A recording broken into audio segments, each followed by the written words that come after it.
नमस्कार, स्वदेश न्यूज देख रहे हैं आप। मैं हूं आपके साथ ऋषभ सोनी और लेकर आया हूं हमारी खास पेशकश अग्निपथ, जिसमें आज हम बात करेंगे एक खतरनाक खिलौने की जिसका नाम है कार्बाइड गन। दिवाली पर पटाखों के विकल्प में चलाए गए देसी कार्बाइड गन ने मध्य प्रदेश में कोहराम मचा दिया है। इस रासायनिक गन से 300 लोगों की आंखें जख्मी हुई। इनमें से 150 लोगों की आंखों की रोशनी तक जा चुकी है। अकेले भोपाल के अलग अलग अस्पतालों में 162 लोग पहुंचे हैं। ग्वालियर, इंदौर, विदिशा समेत कई जगहों पर कार्बाइड गन ने कहर बरपाया। 7 से 14 साल के बच्चे इस गन से घायल हुए हैं। बड़ी संख्या में लोगों को नुकसान होने के बाद प्रशासन की नींद खुली और कार्बाइड गन बेचने, खरीदने और स्टॉक रखने पर गुरुवार रात को रोक लगा दी गई। भोपाल और ग्वालियर में गन बेचने में 2 लोगों को गिरफ्तार भी किया है। और कौन सी बला है कार्बाइड गन, किसने दी इसके इस्तेमाल की छूट, और आईसीएमआर की चेतावनी के बाद भी क्यों होता रहा इसका इस्तेमाल, इसी पर आज करेंगे बातचीत। लेकिन उससे पहले एक छोटी सी रिपोर्ट। पटाखे पर्यावरण को नुकसान पहुंचाते हैं, लेकिन मध्य प्रदेश में इनके विकल्प के तौर पर ऐसी चीज का इस्तेमाल किया गया जिसने कोहराम मचा दिया। दिवाली पर पटाखों के विकल्प में लोगों ने देसी कार्बाइड गन चलाई, जिससे 300 लोगों की आंखें जख्मी हुईं। इनमें 150 लोगों की आंखों की रोशनी जा चुकी है। भोपाल समेत कई शहरों के अस्पताल कार्बाइड गन से आंखों को नुकसान पहुंचाने वाले मरीजों से भरे हुए हैं। लोगों की आंख की रोशनी जाने के बाद प्रशासन की नींद खुली और कार्बाइड गन बेचने, खरीदने और स्टॉक रखने पर रोक लगाई गई है। भोपाल और ग्वालियर में गन बेचने मिले 2 लोगों को गिरफ्तार किया गया है। हम लोगों ने दिवाली के पहले 55 कार्बाइड गन जब्त की थी। अभी इसके बाद भी और जब्त की हैं। अभी 6 FIR भी विस्फोटक अधिनियम के तहत हम लोगों ने की हैं। तो लगातार पुलिस और प्रशासन कार्रवाई कर रहा है। इसके अलावा अभी हम लोग जो भी बच्चे हमारे अभी भर्ती हैं, 35 के आसपास IPD रिपोर्टेड थी, बाकी OPD थी। तो उन लोगों का इलाज का भी हम लोग प्रबंध कर रहे हैं। 10 लोगों की आंखों में अभी तक सीरियस इंजरी एक आंख में आई है, तो उसके भी माननीय मुख्यमंत्री जी के निर्देशानुसार हम लोग मदद कर रहे हैं। कार्बन गन का जो विषय है बहुत गंभीर है। ये कार्बाइड गन का उपयोग हमारे यहाँ भी इस प्रकार के केसेस आए हैं। इनके लिए प्रतिबंधात्मक आदेश अभी जारी किया जा रहा है और ऐसे जब भी प्रकरण होंगे उन पर कठोर कार्रवाई की जाएगी। ऐसे लोगों को आइडेंटिफाई भी किया जा रहा है और जिन व्यक्तियों को, जिन बालकों को इसमें चोट आई है, उनका इलाज भी किया जा रहा है, उसको प्राथमिकता से देखा जा रहा है और आने वाले टाइम में ऐसा ना हो, इसके लिए हम लोग गंभीरता से उन लोगों के खिलाफ कठोर कार्रवाई भी करेंगे। कार्बाइड गन को लेकर के 163 BNSS के तहत प्रिवेंटिव एक्शन जारी किया गया है और इसमें ये अगर कोई भी व्यक्ति इसका उल्लंघन करता है तो उसके खिलाफ BNS 223 के तहत FIR रजिस्टर की जाकर और वैधानिक कार्रवाई की जाएगी। इसमें कार्बाइड गन का उपयोग करने वाले जो भी लोग हैं, जो भी इनकी सप्लाई कर रहे हैं, police commissioner Indore Shri Santosh Kumar Singh sir के द्वारा सभी DCP जोन को, सभी थाना प्रभारियों को नीचे तक निर्देश दे दिए गए हैं। 60 करीब केस हमारे यहाँ संस्थाओं में आए हैं, विभिन्न संस्थाओं में, और कुछ की रिपोर्ट अभी हम लोग को अप्राप्त है और ये सब आसपास के जिलों के हैं। इसमें मेजॉरिटी में कॉर्निया में इन्फ्लेमेशन हुआ, कॉर्निया जल गया है, इसमें स्वेलिंग आई है और इन्फ्लेमेशन के कारण उसमें दिखने में समस्या आई है और लगभग 5 केस हैं जिनको भर्ती भी करना पड़ गया है और उनका उपचार जारी है। कार्बाइड गन को सोशल मीडिया पर बंदर भगाने के देसी जुगाड़ के रूप में वायरल किया गया था। इस जुगाड़ सिस्टम को लेकर 2023 में Indian council of medical research ने चेतावनी दी थी। वैज्ञानिकों ने बताया था कि कैल्शियम कार्बाइड और पानी के केमिकल रिएक्शन से बनने वाली गैस एसिटिलीन सिर्फ धमाका नहीं करती बल्कि आंखों की रोशनी तक छीन लेती है। ये स्टडी इंडियन जर्नल ऑफ ऑप्थेमोलॉजी में प्रकाशित भी हुई थी। इसके बाद भी समय रहते उचित कदम नहीं उठाए गए। कैसे काम करती है कार्बाइड गन? प्लास्टिक के पाइपों से ये गन बनाई जाती है। इसमें बंदूक के आकार का प्लास्टिक पाइप और नीचे लाइटर लगा होता है। प्लास्टिक गन में कैल्शियम कार्बाइड और पानी भरा जाता है। कैल्शियम कार्बाइड और पानी के मिलने से एसिटिलीन गैस बनती है। नीचे लगा लाइटर जलाने से एसिटिलीन गैस बम की तरह फटती है। यह विस्फोट बम की तरह होता है। गैस सीधे आंख, त्वचा पर असर करती है। कैल्शियम कार्बाइड में फास्फोरस और आर्सेनिक जैसे घातक रसायन होते हैं। विस्फोट से निकले रसायन आंखों की नसों और कॉर्नियल सेल्स को नुकसान पहुंचाते हैं। एसिटिलीन गैस सांस के जरिए मस्तिष्क और नर्वस सिस्टम को भी नुकसान पहुंचाती है। कार्बाइड गन के इस खतरे से ICMR ने 2 साल पहले आगाह किया था। ICMR की रिपोर्ट में साफ तौर पर कहा गया था कि ये गन एक्सप्लोसिव डिवाइस की कैटेगरी में आती है। इसके बाद भी इस पर रोक नहीं लगी। करीब 300 लोगों की आंखों को नुकसान होने के बाद जिम्मेदार जागे हैं। भोपाल में कार्बाइड पाइप गन बेचने, खरीदने और स्टॉक पर रोक लगा दी गई है, लेकिन अब तक इस पर रोक क्यों नहीं लगी? कौन है इसका जिम्मेदार? इस सवाल का जवाब फिलहाल किसी के पास नहीं है। ब्यूरो रिपोर्ट, स्वदेश न्यूज।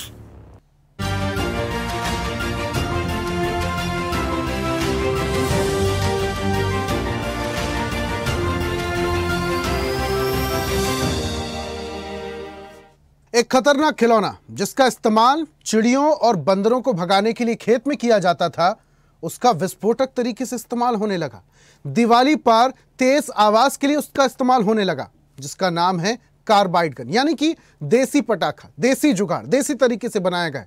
पहले इंस्टाग्राम में इसका बनाने का वीडियो काफी ज्यादा वायरल हुआ और जैसे ही दिवाली नजदीक आई, लोगों ने इसे बनाना शुरू कर दिया और न सिर्फ बनाना बल्कि बेचना शुरू कर दिया, जिससे इतनी ज्यादा घातक घायल भी लोग हुए हैं।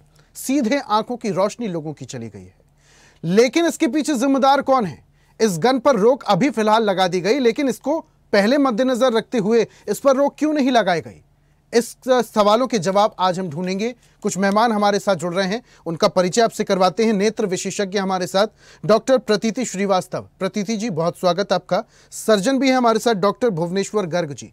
भुवनेश्वर जी, आपका भी बहुत स्वागत करता हूं मैं। और रिटायर्ड IAS हीरालाल द्विवेदी हमारे साथ हैं। हीरालाल जी, आपका भी बहुत बहुत स्वागत। और चर्चा की शुरुआत द्विवेदी साहब मैं आपसे ही करूंगा। हम क्यों इंतजार करते हैं कि जब कुछ बड़ी घटना हो तब हम एक्शन मोड में आए?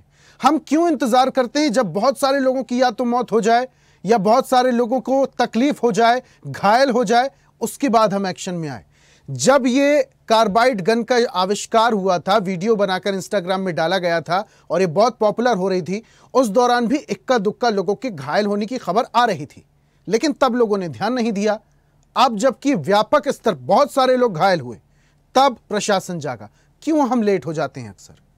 इसमें दो बातें मुख्य है कि एक तो जो एक्सप्लोजिव एक्ट है, इंडियन एक्सप्लोजिव एक्ट, उसमें जो जिला मजिस्ट्रेट को जो अधिकार दिए गए हैं उसके प्रति अवेयरनेस जो स्टाफ होता है उसको अवेयरनेस कम होती है। नंबर 2,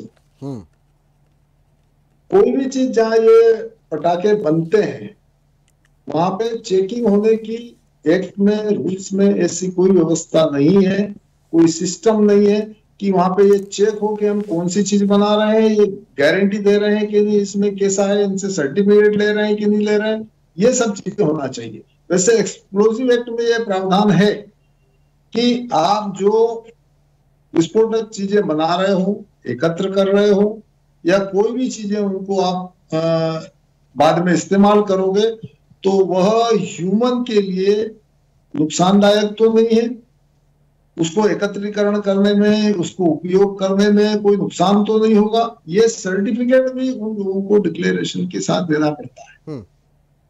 और ये जहां निर्माण होता है वहां इसकी ज्यादा स्क्रूटनी है। जहां तक जिलों की बात है, जिलों में क्या हो रहा है कि जिलों में ज्यादातर ध्यान ये रहता है कि पटाखे ऐसी जगह इकट्ठे किए जाएं जहां यदि कोई विस्फोट होता है या आगजनी होती है तो वो सुरक्षित रहे।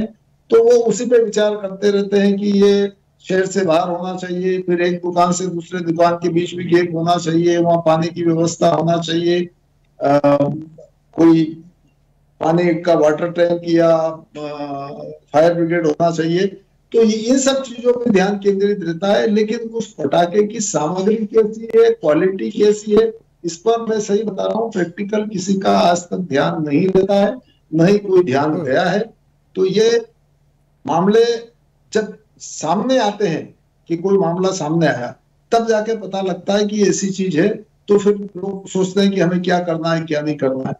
अच्छा, जहां तक प्लास्टिक गन के उपयोग करने की जो रील्स आ गई या जो आ गई, तो डिस्ट्रिक्ट एडमिनिस्ट्रेशन के पास ऐसा कोई सिस्टम नहीं है कि वो चेक करें।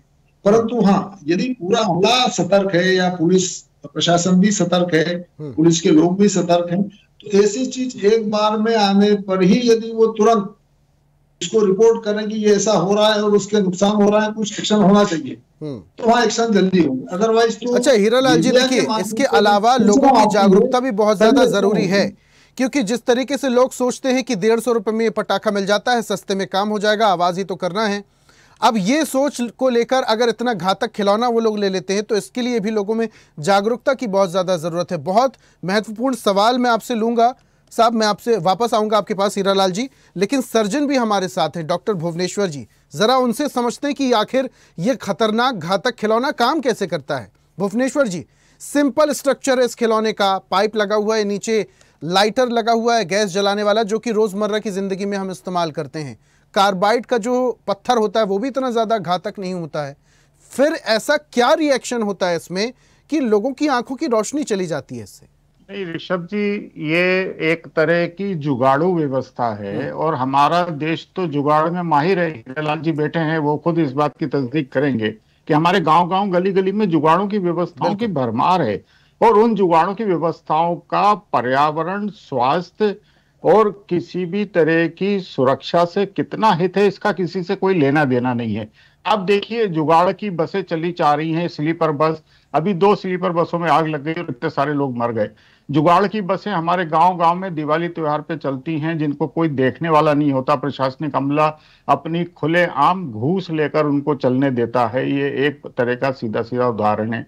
इसी तरह से जितनी भी हम इन गन्स की बात करें या जितने भी अवैज्ञानिक अमानक पटाखों की बात करें, जो बहुत तरह से स्वास्थ्य के लिए, आंखों के लिए, पर्यावरण के लिए नुकसानदायक हैं, उनकी निगरानी करने की जिम्मेदारी किसकी? उनके ऊपर रोक लगाने की जिम्मेदारी किसकी? ये पटाखे दुबई में तो नहीं फूटते, ये मेरे देश में क्यों फूटते हैं? आप देखिएगा कि जिस तरह से ये एक व्यवस्था बनाई गई थी बंदरों को भगाने के लिए, जैसे कहा गया, और इसके ऊपर ऑलरेडी रिपोर्ट्स हैं कि ये बहुत ज्यादा नुकसान करती हैं, तो जाहिर सी बात है कि बंदर तो बेजुबान है। उन्होंने तो किसी को नहीं आके बताया कि हमारी आंखें गई या हमारी चमड़ी गई या हमारे बाकी शरीर पे नुकसान हुआ। लेकिन कहीं ना कहीं कोई व्यवस्था में कमी तो रही कि इस व्यवस्था को देखते हुए गांव-गांव की जुगाड़ू व्यवस्था ने एक गगन भेदी, जिसमें बहुत तेजी से रोशनी निकलती है, बहुत जोर से आवाज होती है और उसकी वजह से जो आसपास मौजूद मानव शरीर हैं, जानवर शरीर हैं, उन तक इसकी चीजें पहुंचती हैं। अब आपने जो कहा, मैं उसको थोड़ा सा विस्तार में लेके जाता हूं कि जब ये कार्बाइड का केमिकल पानी के साथ मिलाया जाता है तो बहुत तेज ज्वलनशील रिएक्शन पैदा करता है, जिसमें एसिटिलीन गैस भी निकलती है।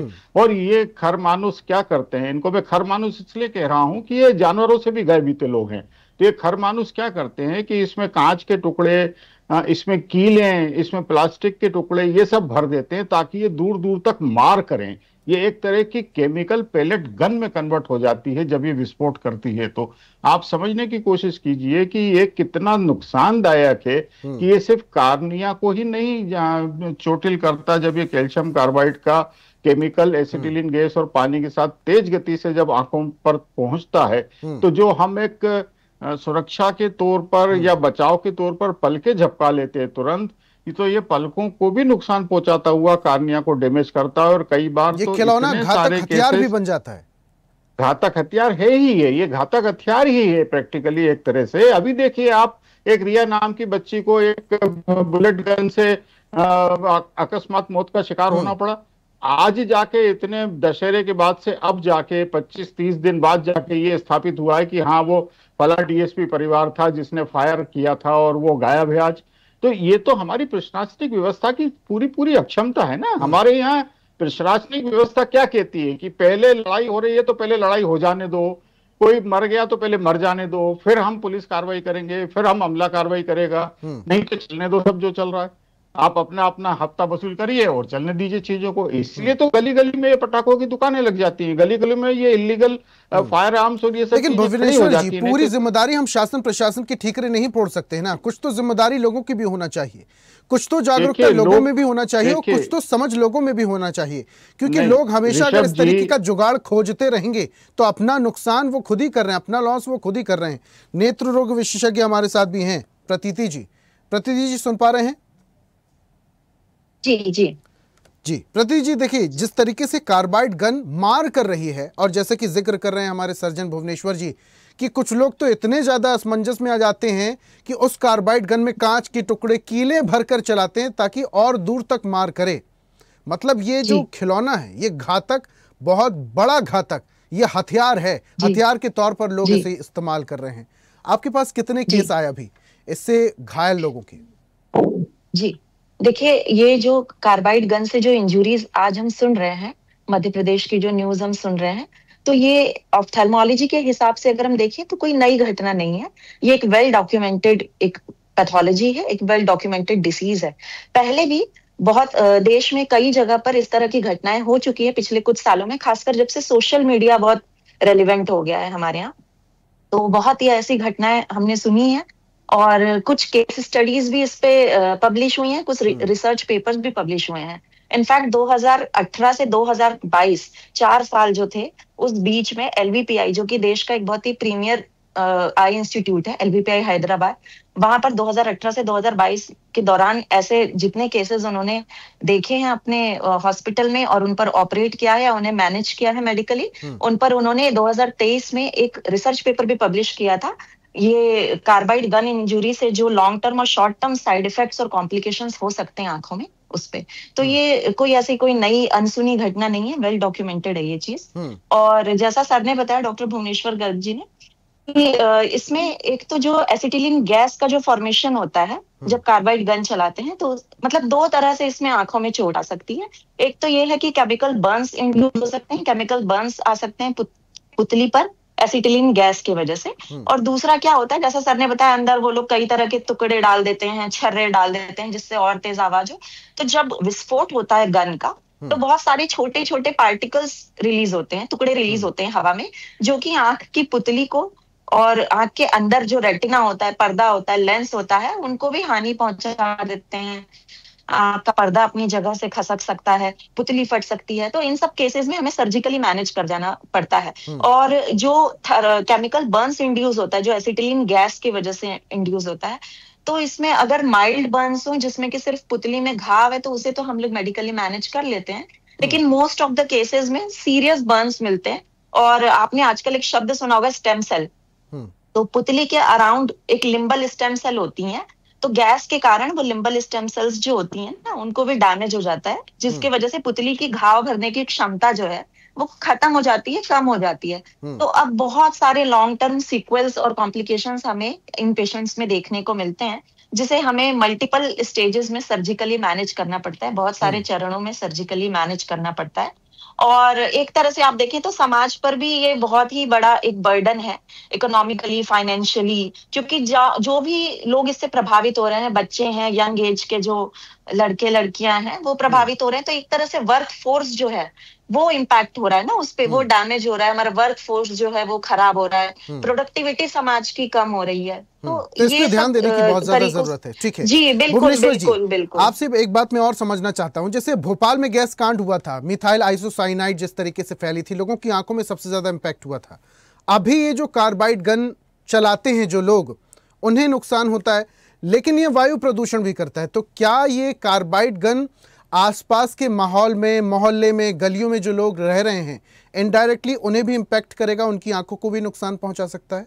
बिल्कुल, ये कोलेट्रल डैमेजेस की श्रेणी में आती हैं ये सब चीजें, क्योंकि एक आदमी जो चला रहा है उसको, उसके आसपास कोई नहीं, पूरे सिस्टम को नुकसान होने की बात है। और पिछली बार जब आपने मुझे रोका था तब एक बात छूट गई थी, आपने मेरे को उस बात को पूरा करने नहीं दिया था। तो मैं यहाँ ये कहता हूँ, मैं सिर्फ प्रशासनिक अमले की बात नहीं कर रहा हूँ, मैं सामाजिक संरचना पे भी उसमें आने वाला था।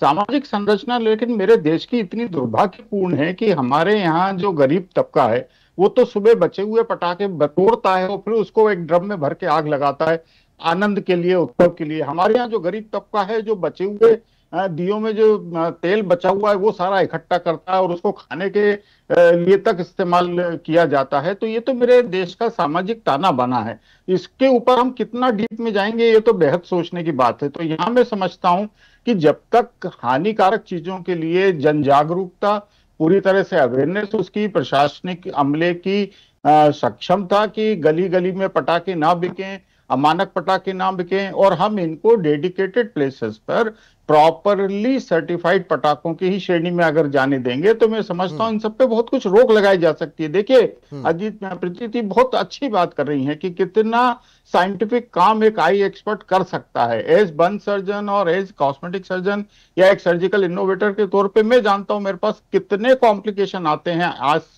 दिवाली के 5, 7, 10 दिन बाद से। मतलब हमारे यहाँ सिर्फ यही संरचना खराब नहीं है, हमारे यहाँ जो अवेयरनेस के साथ साथ केयर है वो भी इतनी डिफेक्टिव है कि आप ये देखिए पूरी दुनिया में सिल्वर सल्फाडाइजिन क्रीम्स बंस में लगाने के लिए बैंड हैं, लेकिन मेरे देश में ऋषभ 700 ब्रांड हैं, उसमें से 59 सिल्वर सल्फाडाइजिन ब्रांड्स हमारी जो किम्स और मेम्स और सिम्स नाम की फार्मा बुक्स हैं उसमें रिपोर्टेड हैं, और इतना ज्यादा उसका टर्नओवर है कि वो बन प्लास्टिक सर्जरी में लगातार उसको ब्रेड एंड बटर का कारण है भुवनेश्वर जी, जिस तरह से रोक लगाएगा। कोल्ड ड्रिंक कफ सिरप की वजह से कई सारे बच्चों की जान चली जाती है, इस पर भी ध्यान देना बहुत ज्यादा जरूरत है। तो ये ठीक है, आखिरी कमेंट में ले लेता हूं, समय की मेरे पास थोड़ी सी कमी है भुवनेश्वर जी, माफ कीजिएगा।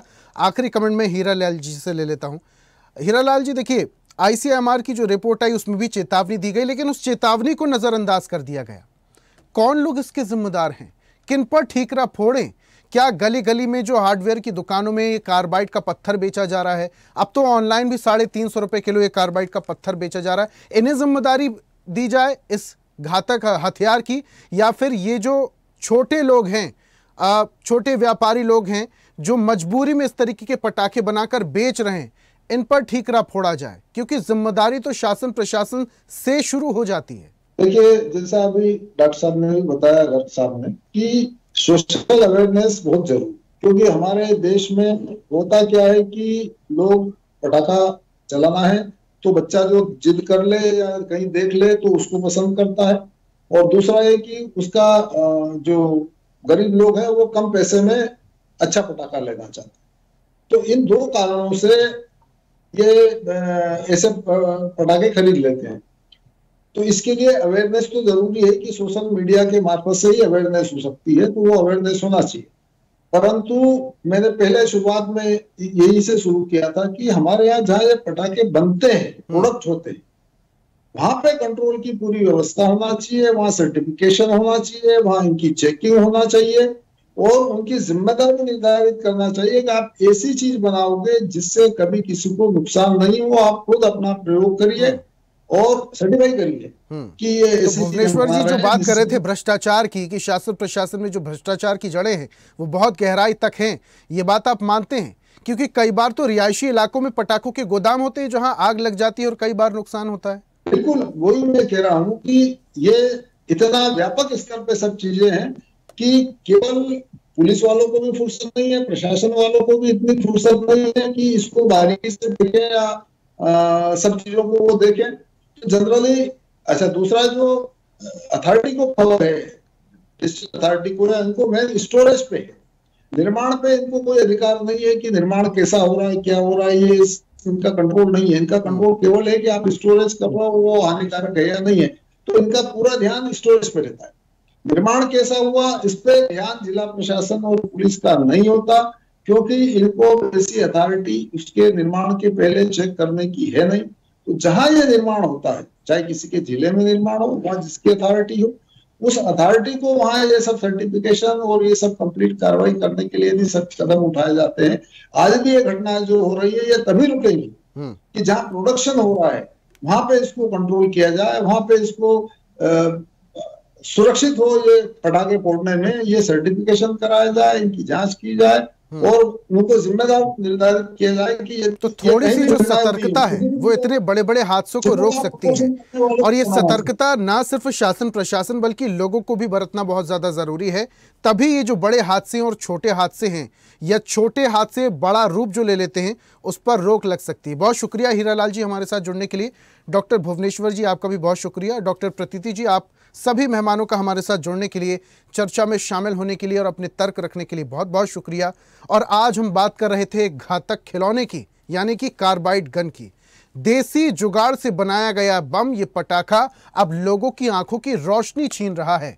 एक तरफ जहां दिवाली पर्व पर लोग दिए जला रहे थे तो दूसरी तरफ बहुत सारे बच्चों की आंखों की रोशनी जा रही थी।